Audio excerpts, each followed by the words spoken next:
আসসালামু আলাইকুম প্রিয় দর্শক। অন্য মঞ্চের আলোচনায় আজ আমাদের সঙ্গে অতিথি হিসেবে আছেন আজ 28শে জানুয়ারি, আজ থেকে ঠিক 2 সপ্তাহ মাথায় আগামী 12ই ফেব্রুয়ারি বাংলাদেশে সাধারণ নির্বাচন। এই নির্বাচনের বিশেষত্ব হলো এদিন শুধু সংসদের 300 আসনে ভোট হবে না, একই সঙ্গে হবে গণভোট জুলাই সনদ গ্রহণের ওপর। জুলাই সনদ গ্রহণের তীব্র সমর্থক হল অন্তর্বর্তী সরকার ও সেই সরকারের সবচেয়ে শক্তিশালী চালক যে জামাত, সে জামাত এবং এনসিপির জোট। বিএনপি দলের ভূমিকা স্পষ্ট নয়, তবে বিএনপি এই গণভোটের পক্ষে যে নয় সেটা হওয়াই স্বাভাবিক, কারণ ভোটে জিতে সংসদ দখল যদি করতে পারে তারা, এই গণভোটে জুলাই সনদ গৃহীত হলে তাদের জিতেও বহুবিধ বাধার সম্মুখীন হতে হবে। যেমন খবর পাচ্ছি, বিএনপির ভোটাররা ভোট কেন্দ্রে গিয়ে গণভোটের প্রশ্নে না ভোটে ছাপ মেরে চলে আসবে। আওয়ামী লীগ নির্বাচনের মাঠের বাইরে, তবে তারা যে গণভোটের পক্ষে নয় মানে বিপক্ষে সেটা স্বতঃসিদ্ধ। তাদের যারা ভোট কেন্দ্রে যাবেন তারা না ভোটে ছাপ মেরে চলে আসবেন, এটা বলে দেয়া যায়। 22শে জানুয়ারি ভোট প্রচার শুরু হওয়ার পর থেকে তেতে উঠছে বাংলাদেশের পরিস্থিতি। ইতিমধ্যেই নির্বাচনী হাঙ্গামাতে সরকারি সূত্র মতে অন্তত 25টি প্রাণ গেছে। এই স্পিডে খুনোখুনি চললে বাকি যে 14 দিন এখনো আছে ভোটের, তার মধ্যে মৃত্যুর সংখ্যা 100 পেরিয়ে গেলেও অবাক হওয়ার কিছু থাকবে না।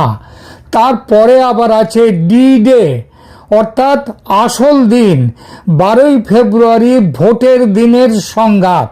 সেদিন যে কত রক্ত ঝরবে, কত প্রাণ যাবে, সে দেবা ন জানন্তি কুতো মনুষ্যা।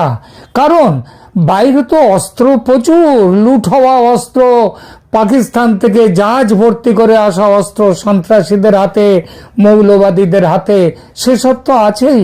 সুতরাং বহু প্রাণ এখনো বলিদান হবে। কিন্তু এত কিছুর পরেও কি ভোট আদৌ হবে 12 তারিখে? সংশয় কিন্তু তীব্র হচ্ছে দিনকে দিন। এই সংশয়ের সূত্র যেমন বাংলাদেশের ভেতরে রয়েছে কিরকম, জামাত এনসিপি ওরা যদি জানে যে তারা হেরে যাবে নিশ্চিত হয়, এবং বিএনপি জিতবে এটা যদি নিশ্চিত হয়, তাহলে ওরা ভোট হতে দেবে না। সুতরাং এই যে ভোট হবে কি হবে না, এই সংশয়ের সূত্র যেমন বাংলাদেশের ভেতরে আছে, তেমনি আছে বাংলাদেশের বাইরেও। গত কয়েকদিনের ঘটনা প্রবাহের দিকে একবার নজর করুন। 5 আগস্ট 2024-এর সময় থেকেই বাংলাদেশের বর্তমান শাসকদের ভারত বিরোধী হুঙ্কার সমানে চলছে। সেই হুঙ্কারের অর্থাৎ ভারত বিরোধিতার যদি একটি গ্রাফ আঁকা যায়, তবে দেখা যাবে গত বছরের সেপ্টেম্বর অক্টোবরে গ্রাফ যতটা ওপরে ছিল, গত 3-4 মাসে সেই গ্রাফ, মানে বিশেষ করে গত 1.5-2 মাসে সেই গ্রাফ নিচে নামতে শুরু করেছে। এখন এই মুহূর্তে সেটা একেবারে সরল রেখায় না মিললেও আগের তুলনায় অনেকটাই ওপর থেকে নিচে নেমে এসেছে। ক্রিকেটের গোলমালটা ছেড়ে দিন, ওটা আসিফ নজরুলদের মতো কয়েকটা মাথা মোটার পাকামো আর পাকিস্তানের তোল্লাই খাওয়ার পরিণাম। ওই যে পাকিস্তান বলেছিল তোমরা বয়কট করো, আমরাও বয়কট করব, তারপর ঠিক সময়ে পাকিস্তান কেমন সুন্দর পিছিয়ে গেল, এখন মর বাংলাদেশ তুই মর। তো এই জায়গায় এনে দিয়েছে। বাংলাদেশের ভোটের বাজারে ভারত বিরোধিতা অনেক উচ্চগ্রামে উঠবে এই ভোটের সময়, এটা ভাবা গিয়েছিল, কিন্তু লক্ষ্য করে দেখুন তা কিন্তু ওঠেনি। তারেক জিয়া ভারতের সঙ্গে একটি সমঝোতা করে দেশে ফিরেছেন, এটা তো বহুল প্রচারিত খবর, এটা নিয়েও আদৌ তেমন হই হল্লা নেই। যেন ভারত বিরোধিতার মানে হঠাৎ কেউ সেই ভারত বিরোধিতায় লাগাম টেনে দিয়েছে। কিন্তু ঠিক এই সময়ই ভারতের পক্ষ থেকে বাংলাদেশে আশ্চর্য রকমের শক্ত অবস্থান নেওয়া হঠাৎই যেন শুরু হয়েছে। আর ভারতের সঙ্গে সঙ্গে আওয়ামী লীগের নেতৃত্বের মধ্যেও আলোড়ন, যারা অনেকটাই চুপচাপ ছিলেন গত প্রায় 16-17 মাস, তাদের সেই আলোড়ন হঠাৎই যেন তুঙ্গে উঠেছে। এর কোনো কিছুই বিনা কারণে নয়, বিনা কারণে হয় না। এ সব কিছু কোনোটাই আলগা নয়, গভীর সুতো দিয়ে বাঁধা আছে সব কিছু। আওয়ামী লীগের প্রসঙ্গটা দিয়ে শুরু করি। জানুয়ারির দ্বিতীয় অর্ধে দিল্লিতে আওয়ামী লীগের দুটো মানে বড় প্রেস কনফারেন্স হয়ে গেল। এটা কিন্তু প্রথম। তার আগে আওয়ামী লীগের এই ধরনের কোনো প্রেস কনফারেন্স হয়নি। 23শে জানুয়ারিতে বিদেশি সাংবাদিকদের আয়োজিত কনফারেন্সে আবার শেখ হাসিনা প্রধানমন্ত্রী হিসেবে অডিও বার্তা দিলেন, এবং সেই যারা এর আয়োজক, সেই আয়োজক যে সংস্থা, সেটা হচ্ছে একটা foreign correspondents club for south Asia. এই যে সংগঠন, মানে ভারতের কোনো সংগঠন নয়, তারা তাদের অডিটোরিয়ামে যে নিমন্ত্রণ পত্র ছাড়লো, সেখানে লিখে দিয়ে দিল প্রধানমন্ত্রী শেখ হাসিনা তিনি অডিও বার্তা দেবেন এখানে। ব্যাপারটা বুঝলেন? প্রধানমন্ত্রী সেই 23শে জানুয়ারি সফল হলো, কানায় কানায় ভর্তি হলো, এবং ভারত সরকার না চাইলে, ভারত সরকার বাধা দিলে এটা হতেই পারতো না, কিন্তু ভারত সরকার বাধা দেননি। এবার শেখ হাসিনা প্রধানমন্ত্রী হিসেবে সেই কনফারেন্সে অডিও বার্তা দিলেন। আবার সেই দিনই ঢাকার British high commissioner Sarah Cook তিনি এসে গোপনে দেখা করলেন শেখ হাসিনার সঙ্গে।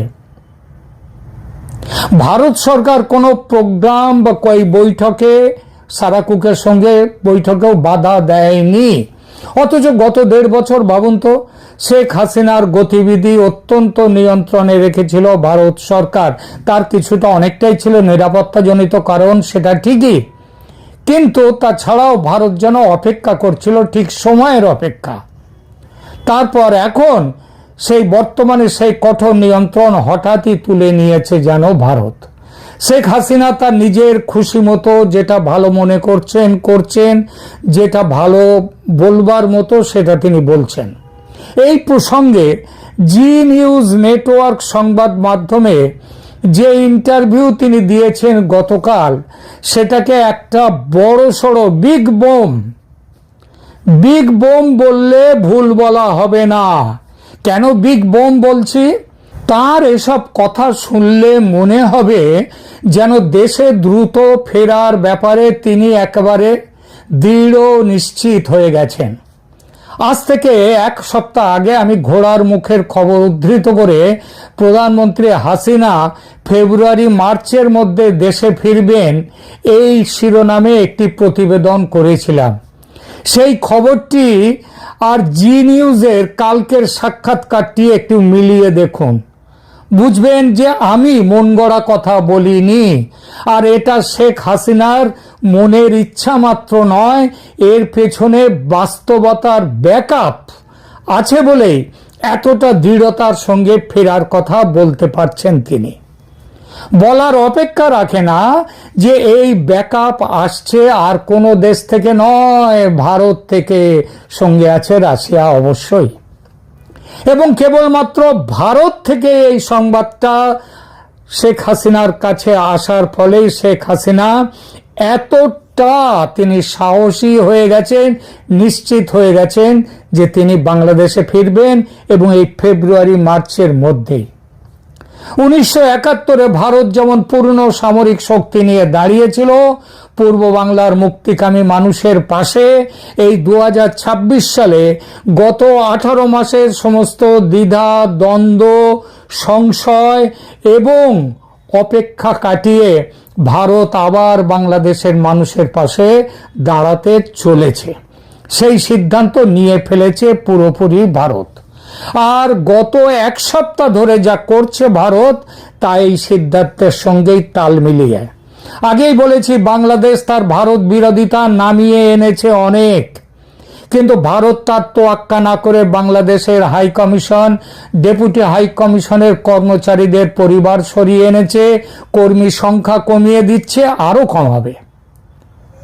এর সঙ্গে আরেকটি বড় ঘটনাও ঘটিয়েছে ভারত, সেটা হলো বাংলাদেশে রামপাল বিদ্যুৎ কেন্দ্র থেকে অত্যন্ত গোপনে 9 জন উচ্চস্তরের প্রকৌশলীকে তুলে নিয়ে এসেছে ভারত, সরিয়ে নিয়ে এসেছে। এর ফলে বিদ্যুৎ কেন্দ্রটি প্রায় বন্ধ হওয়ার মুখে, এ আর থাকবে না। রামপাল বিদ্যুৎ কেন্দ্র থেকে ভারতীয় প্রকৌশলীদের এই যে সংগোপনে চলে যাওয়া, এটা বাংলাদেশের জ্বালানি খাতের জন্য একটি বড় ধরনের সংকেত বা সিগন্যাল। বিদ্যুৎ এবং জ্বালানি হলো যে কোনো দেশের লাইফলাইন। এটি স্তব্ধ হওয়া মানে জনজীবন স্তব্ধ হয়ে পড়া। রামপাল তাপবিদ্যুৎ কেন্দ্রটি ভারত ও বাংলাদেশের যৌথ উদ্যোগে এনটিপিসি এবং বিপিডিবি বাংলাদেশ পাওয়ার ডেভেলপমেন্ট বোর্ডের পরিচালিত। উচ্চস্তরের প্রকৌশলীদের চলে যাওয়ার অর্থ হল প্ল্যান্টটির অপারেশনাল নিয়ন্ত্রণ ঝুঁকির মুখে পড়ে গেছে। এটা নিশ্চিতভাবেই ভারতের কৌশলগত চাপ। ভারত ম্যান পাওয়ার ডিপ্লোমেসি ব্যবহার করছে। প্রকৌশলী প্রত্যাহার করার মাধ্যমে তারা অন্তর্বর্তী সরকারকে বার্তা দিচ্ছে যে ভারতের কারিগরি ও আর্থিক সহযোগিতা ছাড়া বাংলাদেশ অচল। শুধু যে রামপাল তা নয়, ভারত থেকে সরাসরি যে 1160 মেগাওয়াট বিদ্যুৎ আমদানি করা হয় তা নিয়েও অনিশ্চয়তা তৈরি হয়েছে, কারণ প্রচুর টাকা বাকি পড়ে গেছে এবং এই টাকা না দিলে ডলার তো নেই বাংলাদেশের হাতে, সুতরাং বন্ধ হয়ে যাবে। আদানির বিদ্যুৎও বন্ধ হওয়ার মুখে। এর সঙ্গে ফ্রেন্ডশিপ পাইপলাইন দিয়ে যে জ্বালানি তেল যায় বাংলাদেশে, সেটাও আগামী 2-1 দিনের মধ্যে বন্ধ হয়ে যাবে। এর একটাই উদ্দেশ্য, ভারত বাংলাদেশের জনজীবন স্তব্ধ করতে চায়। কেন?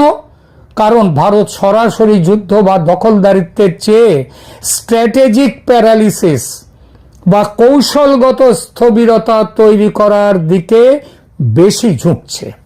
যদি বিদ্যুৎ বিভ্রাট, নিত্যপণ্যের অভাব এবং অর্থনৈতিক অস্থিরতা চরম পর্যায়ে পৌঁছয়, তবে সাধারণ মানুষের মধ্যে বর্তমান সরকারের প্রতি ঘৃণা ও অসন্তোষ আরো বাড়বে।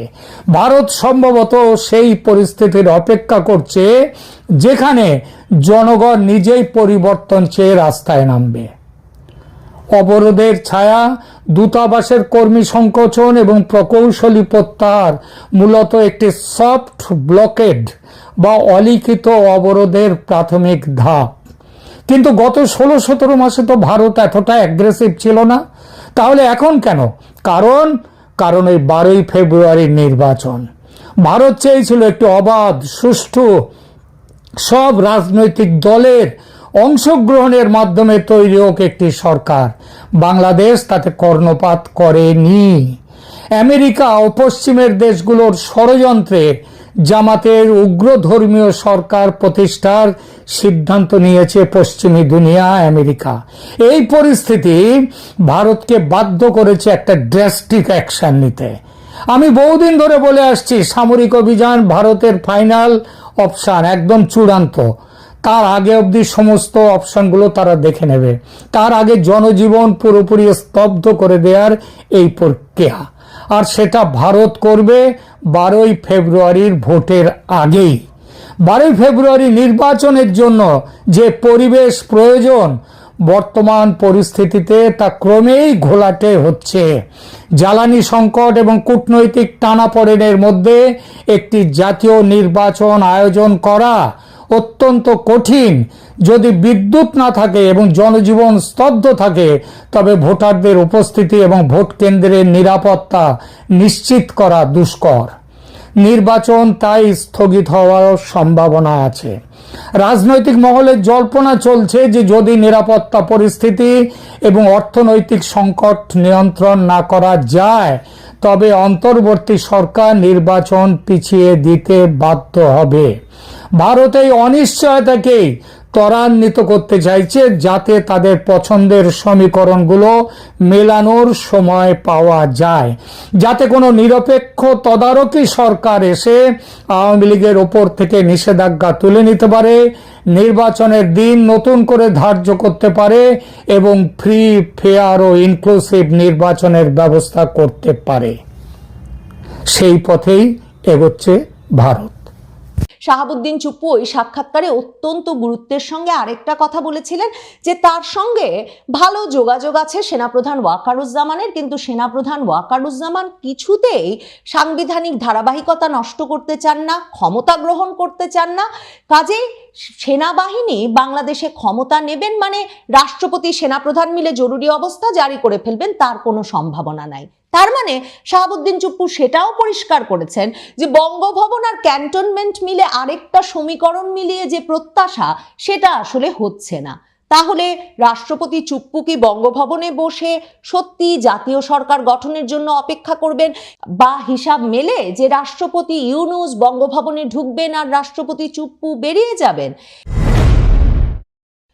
বাংলাদেশে 2024-এর 5ই আগস্টের পর বলতে গেলে একমাত্র সাংবিধানিক পদাধিকারী ব্যক্তি, সাংবিধানিক কর্তৃপক্ষ রাষ্ট্রপতি শাহাবুদ্দিন চুপ্পু 12ই ফেব্রুয়ারির নির্বাচনে ভোট দিতে বের হচ্ছেন না। রাষ্ট্রপতি শাহাবুদ্দিন চুপ্পু 5ই আগস্টের পর থেকে যেমন ঈদের নামাজ পড়তে বঙ্গভবনের বাইরে পা রাখার অনুমোদন পান নাই, তেমনি এই ভোট দিতে না যাওয়ার বিষয়টাও কি তার অনুমোদনের সমস্যা, নাকি রাষ্ট্রপতি শাহাবুদ্দিন চুপ্পু এই যে ভোট দিতে যাচ্ছেন না সেটা এই কারণে যে তিনিও তার দল আওয়ামী লীগের মতোই ভোট বর্জন করছেন? রাষ্ট্রপতি চুপ্পু সেই ছাত্র জীবন থেকে 1971 সালের আগে থেকে 60-এর দশক থেকে ছাত্রলীগের রাজনীতির সঙ্গে জড়িত। 1971 সালে মুক্তিযুদ্ধ করেছেন, মুক্তিযুদ্ধের পর যুবলীগ আওয়ামী লীগের রাজনীতির সঙ্গে জড়িত ছিলেন এবং বঙ্গবন্ধুর মৃত্যুর পর বঙ্গবন্ধুর একনিষ্ঠ কর্মী হিসেবে কারাবরণও করেছেন। শাহাবুদ্দিন চুপ্পু কি তার মানে এই ভোট অস্বীকার করে, যে ভোটে আওয়ামী লীগকে অংশ নিতে দেওয়া হচ্ছে না, সে ভোট বর্জনের মাধ্যমে এই ভোট না দিতে যাওয়ার সিদ্ধান্ত নিয়েছেন? খবর বেরিয়েছে রাষ্ট্রপতি শাহাবুদ্দিন চুপ্পু নাকি বলেছেন তিনি পোস্টাল ব্যালটের মাধ্যমে ভোট দেবেন। প্রবাসীদের পাশাপাশি 3 ধরনের ব্যক্তির এই ডাকযোগে ভোট দেওয়ার সুযোগ আছে। যেসব সরকারি কর্মকর্তা কর্মচারীরা ভোটের বিভিন্ন কর্মকাণ্ডের সঙ্গে জড়িত, যারা আইন শৃঙ্খলা রক্ষাকারী বাহিনীর সদস্য, যারা কয়েদি। এখন রাষ্ট্রপতি ঠিক কি মানে কোন ক্যাটাগরিতে প্রবাসীদের বাইরে যে 3 ধরনের ব্যক্তির ভোট দেওয়ার সুযোগ আছে পোস্টাল ব্যালটে, সেই সুযোগটি নেওয়ার সিদ্ধান্ত নিলেন।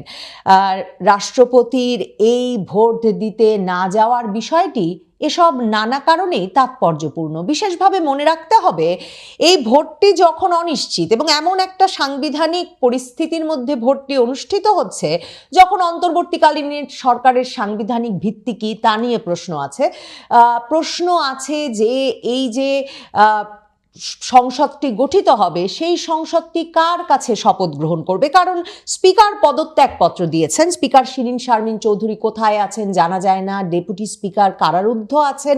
তো এ অবস্থায় আগামীর যে সংসদ, সেই সংসদটি কার কাছে শপথ গ্রহণ করবে এ নিয়ে যেমন প্রশ্ন করবার সুযোগ আছে, নিশ্চয়ই কৌতূহলী হবার সুযোগ আছে, মানে প্ল্যানটা কি, পরিকল্পনাটা কি।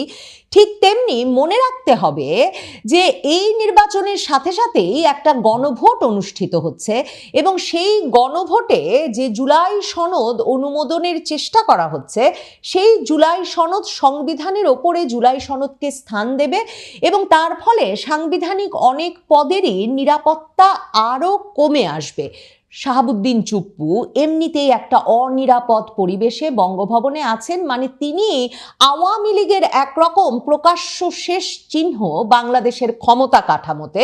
তো সেই অবস্থায় শাহাবুদ্দিন চুপ্পু সত্যিই কি বঙ্গভবনে আছেন বা থাকবেন নির্বাচনের তারিখ পর্যন্ত, নাকি এই যে পোস্টাল ব্যালটে শাহাবুদ্দিন চুপ্পু ভোট দেবেন, প্রেসিডেন্ট চুপ্পু বঙ্গভবনেই আছেন, এমন একটা খবর ছড়িয়ে দিয়ে আসলে বঙ্গভবন থেকে তার সরে যাওয়ার বা তাকে নিরাপদ আশ্রয়ে নিয়ে যাওয়ার একটা ব্যবস্থা করা হচ্ছে। ভাববার কারণ আছে, কারণ আপনাদের নিশ্চয়ই মনে আছে যে যেদিন নির্বাচনের তফসিল ঘোষিত হলো সেদিনই আন্তর্জাতিক সংবাদ সংস্থা রয়টার্স প্রেসিডেন্ট চুপ্পুর একটা সাক্ষাৎকার প্রকাশ করলো, যেই সাক্ষাৎকার নাকি তিনি হোয়াটসঅ্যাপের মাধ্যমে বঙ্গভবন থেকে বসে দিয়েছেন। সেখানে প্রেসিডেন্ট চুপ্পু জানালেন যে তিনি তার কোনো প্রেস টিম পর্যন্ত অন্তর্বর্তীকালীন সরকার রাখে নাই। ডক্টর ইউনূস তাকে এত অপমান করেছেন যে সেই হিউমিলিয়েশনে, সেই অপমানিত বোধ করে তিনি 12ই ফেব্রুয়ারির নির্বাচনের পর পদত্যাগ করতে চান, কারণ তিনি এখন পর্যন্ত ক্ষমতায় আছেন যাতে এই সাংবিধানিক পদের একটা দায়িত্ব রক্ষা করতে, মানে বাংলাদেশের একটা সাংবিধানিক ধারাবাহিকতা রক্ষা করতে। কিন্তু শাহাবুদ্দিন চুপ্পু যদি সত্যি 12ই ফেব্রুয়ারির নির্বাচনের পরে সরে যাবেন এই ঘোষণাই দিয়ে বসেন, 12ই ফেব্রুয়ারি নির্বাচনের পরে ঠিক কি ঘটবে? মানে তিনি সংসদকে শপথ গ্রহণ করাবেন, তারপর সরে যাবেন, নাকি যে ওই জুলাই সনদ গণভোটের মাধ্যমে হ্যাঁ ভোটে পাশ হয়ে যাওয়া মাত্র একটা বিপ্লবের জাতীয় সরকার গঠিত হবে, যেই সরকারের প্রেসিডেন্ট পদে নির্বাচিত হবেন বা প্রেসিডেন্ট পদে বসবেন ডক্টর মোহাম্মদ ইউনূস। কারণ জুলাই সনদে তো অরাজনৈতিক ব্যক্তিকে নির্বাচিত করবার কথা বলা হয়েছে প্রেসিডেন্ট পদে, এবং অরাজনৈতিক একজন ব্যক্তি যিনি সেই সময়ে কোনো রাজনৈতিক দলের সদস্য থাকবেন না, এমন সব ক্রাইটেরিয়া সেট করা হয়েছে যাতে স্পষ্টতই বোঝা যায় যে ওই পদটি একরকম রেখে দেওয়া হয়েছে প্রধান উপদেষ্টা ডক্টর মোহাম্মদ ইউনূসের জন্য। এবং এই কথা তো ব্যাপকভাবে প্রচলিত আছেই যে জুনে যখন ডক্টর ইউনূস গেলেন তারেক রহমানের সঙ্গে লন্ডনে দেখা করতে, তখনই এই শর্ত তিনি দিয়ে এসেছিলেন যে তারেক রহমান এসে নির্বাচিত হয়ে বিএনপি যদি সরকার গঠন করে তাহলে সেই সরকারের প্রেসিডেন্ট হবেন ডক্টর ইউনূস। আর জামায়াতের আমির ডাক্তার শফিকুর রহমান তিনি তো এই রয়টার্সকে সাক্ষাৎকার দিয়ে সবে বললেন যে নির্বাচনের পর তারা একটা জাতীয় সরকার গঠন করতে যাচ্ছেন। তাহলে নির্বাচনের পর শাহাবুদ্দিন চুপ্পুর পরিস্থিতিটা যেমন দাঁড়াচ্ছে, সেখানে তিনি কি এই মুহূর্তে নিরাপদ বোধ করবার কথা? ভোটের দিন পর্যন্ত বঙ্গভবনে তার থাকবার কথা? নাকি প্রশ্ন তোলার সুযোগ আছে রয়টার্স থেকে ওই যে হোয়াটসঅ্যাপ বার্তায় একটা সাক্ষাৎকার দিলেন শাহাবুদ্দিন চুপ্পু, যার মাধ্যমে তিনি সবাইকে জানিয়ে দিলেন যে তিনি 12ই ফেব্রুয়ারির নির্বাচনের পরে আর নাই, কিন্তু সরকার এখন পর্যন্ত কোনো পরিকল্পনা জানালো না, কোনো প্রতিক্রিয়া জানালো না। প্রেসিডেন্টের শূন্যতায়, সাংবিধানিক সেই পদের শূন্যতা তৈরি হলে স্পিকার, ডেপুটি স্পিকারের অনুপস্থিতিতে কি ব্যাখ্যা হাজির করা যাবে, কিভাবে একটা ধারাবাহিকতা রক্ষা করবে, কোনো চিন্তা সরকারের নাই। কারণ সরকার তো সংবিধানের ওপর জুলাই সনদ প্রতিষ্ঠা করতে যাচ্ছে 12ই ফেব্রুয়ারির পর। তাহলে শাহাবুদ্দিন চুপ্পু সত্যি বঙ্গভবন থেকে পোস্টাল ব্যালটে ভোট দিচ্ছেন, ভোট বর্জন করছেন, নাকি তার আগেই তার একটা সেফ এক্সিটের ব্যবস্থা হচ্ছে, নাকি তাকে একরকম গৃহবন্দী করে রাখা হয়েছে, মানে তিনি কি কয়েদি, সেজন্য তিনি পোস্টাল ব্যালটে ভোট দিচ্ছেন? এই সবগুলো প্রশ্ন করবার সুযোগ আছে। শাহাবুদ্দিন চুপ্পুর ওই সাক্ষাৎকারটিতে দেখেন ওনার কোনো প্রেস টিম নাই। এরপর তিনি যে ওরকম একটা হোয়াটসঅ্যাপ বার্তার মাধ্যমে সরকারের একদম নিয়ন্ত্রণে থাকার মধ্যেও একটা সাক্ষাৎকার দেওয়ার সাহস করলেন, সেটা থেকেও কিন্তু এমন একটা সিদ্ধান্তে পৌঁছানো যায় যে তার উপর হয়তো চাপ ছিল এ কথাটা জানানোর যে 12ই ফেব্রুয়ারির পরে আর তিনি থাকছেন না। দেখেন শাহাবুদ্দিন চুপ্পু ওই সাক্ষাৎকারে অত্যন্ত গুরুত্বের সঙ্গে আরেকটা কথা বলেছিলেন যে তার সঙ্গে ভালো যোগাযোগ আছে সেনাপ্রধান ওয়াকারুজ্জামানের, কিন্তু সেনাপ্রধান ওয়াকারুজ্জামান কিছুতেই সাংবিধানিক ধারাবাহিকতা নষ্ট করতে চান না, ক্ষমতা গ্রহণ করতে চান না। কাজেই সেনাবাহিনী বাংলাদেশে ক্ষমতা নেবেন মানে রাষ্ট্রপতি সেনাপ্রধান মিলে জরুরি অবস্থা জারি করে ফেলবেন, তার কোনো সম্ভাবনা নাই। তার মানে শাহাবুদ্দিন চুপ্পু সেটাও পরিষ্কার করেছেন যে বঙ্গভবন আর ক্যান্টনমেন্ট মিলে আরেকটা সমীকরণ মিলিয়ে যে প্রত্যাশা, সেটা আসলে হচ্ছে না। তাহলে রাষ্ট্রপতি চুপ্পু কি বঙ্গভবনে বসে সত্যি জাতীয় সরকার গঠনের জন্য অপেক্ষা করবেন, বা হিসাব মেলে যে রাষ্ট্রপতি ইউনূস বঙ্গভবনে ঢুকবেন আর রাষ্ট্রপতি চুপ্পু বেরিয়ে যাবেন? এই সব হিসাব মেলালে এটা বোধহয় সন্দেহ করবার যুক্তিসঙ্গত কারণ আছে যে রাষ্ট্রপতির অনুমোদন মেলে নাই বঙ্গভবন থেকে বেরিয়ে ভোট দিতে যাওয়ার। রাষ্ট্রপতি চুপ্পু দ্বাদশ নির্বাচনেও 2024-এর জানুয়ারির নির্বাচনেও নাকি পোস্টাল ব্যালটে ভোট দিয়েছিলেন বলে bdnews24.com খবর দিচ্ছে। কারণ রাষ্ট্রপতি তখন বলেছিলেন তিনি পাবনা গেলে যে ধরনের ব্যাপক মানে একটা সাড়া পড়ে যাবে, তাতে পুরো প্রশাসন তাকে নিয়ে ব্যস্ত হয়ে পড়বেন, তিনি সেটা করতে চান না। কিন্তু এবার ভাবুন, নভেম্বরেও তিনি ঘুরে এসেছেন। 2025-এর নভেম্বরে বাবা মার কবর জিয়ারত করতে এক দফা পাবনায় কোনো আলোড়নই হয় নাই, হেলিকপ্টার দিয়ে তিনি নেমেছেন, জেলা প্রশাসক তাকে বরণ করেছেন, এরপর তিনি পারিবারিক বাড়িতে বসে আছেন। মানে রাজ্য নাই যার, সেই রাজাকে নিয়ে এমন সাড়া পড়ে যাওয়ার তো কোনো কারণ নাই। কাজেই রাষ্ট্রপতি চুপ্পুর ভবিষ্যৎ 12ই ফেব্রুয়ারির পরে কি হতে যাচ্ছে সেসব হিসাব নিকাশ মেলালে যেমন আগামী নির্বাচনটা নিয়ে কি অনিশ্চয়তা আর কোথায় কোথায় একটা সাংবিধানিক ছেদ পড়বার সম্ভাবনা আছে এবং সেটা বাংলাদেশের মোড় কিভাবে ঘুরিয়ে দিতে পারে, কি ধরনের সরকার গঠিত হতে পারে এবং তার ফলে কোন ধরনের বিশৃঙ্খলা সৃষ্টি হতে পারে, সেসব নিয়ে উদ্বেগ, আলোচনা, বিতর্ক করবার যেমন সুযোগ আছে, তেমনি ভাববার কারণ আছে যে 12ই ফেব্রুয়ারির আগেই হয়তো সেফ এক্সিটের একটা ব্যবস্থাও করে নিতে পারেন তিনি। হয়তো সেফ এক্সিটের বিনিময়েই রয়টার্সে সাক্ষাৎকার দিয়ে রাষ্ট্রপতি চুপ্পুকে বলতে হয়েছিল যে 12ই ফেব্রুয়ারির পরেই তিনি ক্ষমতা ছেড়ে দেবেন, কিংবা রাষ্ট্রপতি চুপ্পু হয়তো মুক্তিযোদ্ধা শাহাবুদ্দিন চুপ্পু, বিশ্বস্ত আওয়ামী লীগ কর্মী, তিনি হয়তো ভোট বর্জনের ঘোষণা দিয়েছেন, ভোট দেবেনই না, কিন্তু সরকার সেই অস্বস্তি ধামাচাপা দিতে পোস্টাল ব্যালটের কথা বলছেন। আর সেনাপ্রধান ওয়াকারুজ্জামান আওয়ামী লীগের আরো অনেক মন্ত্রী, নেতা, প্রশাসনের কর্মকর্তাকে যেমন সেনা সদর দফতরে আশ্রয় দিয়ে অবশেষে নিরাপদ সেফ এক্সিটের ব্যবস্থা করেছিলেন, মানে স্পিকার শিরীন শারমিন চৌধুরী বা কোথায়, ঠিক তেমনিভাবে তিনি হয়তো 12ই ফেব্রুয়ারির নির্বাচনের আগে পরের একটা ভীষণ অস্থির সময়, মানে যে সময়টায় ঠিক কি ঘটবে তা আগে থেকে ধারণা করা মুশকিল, মানে কে কোন পরিকল্পনায় চলছেন সেটা বোঝা মুশকিল, অনেক রকম অসাংবিধানিক পরিকল্পনা যখন আছে, তখন হয়তো সেনাপ্রধান ওয়াকারুজ্জামান নিরাপদে রাষ্ট্রপতি চুপ্পুকেও বের হয়ে যাওয়ার একটা সুযোগ করে দিয়েছেন, কিংবা সেনা সদরের মতো কোনো নিরাপদ আশ্রয়ে থাকবার ব্যবস্থা করে দিয়েছেন। কি ঘটছে, কি ঘটতে যাচ্ছে সেসব নিয়ে অনেক পরিকল্পনা, অনেক জল্পনাই আসলে ওই বঙ্গভবনকে ঘিরে করা সম্ভব।